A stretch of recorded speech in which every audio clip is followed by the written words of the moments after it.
नमस्कार दोस्तों, खेसारी रिव्यू में आप सभी दर्शकों का बहुत बहुत स्वागत है।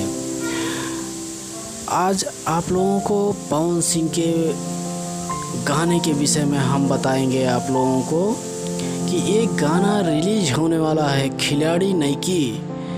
तो इसमें पवन सिंह दिख रहे हैं दूसरे पोज में और एक लड़की भी दिख रही है और शिल्पी राज भी दिख रही हैं। आप लोग इस गाने को ज़रूर से ज़रूर देखें। इस गाने में बहुत ही सुंदर एंजॉय है। आप सब इस गाने को एक बार सुने और गहन अध्ययन करें। फिर मिलते हैं आप लोगों को अगले वीडियो में खेसारी रिव्यू में। ऐसे ही बने रहिए आप लोग। आप सबको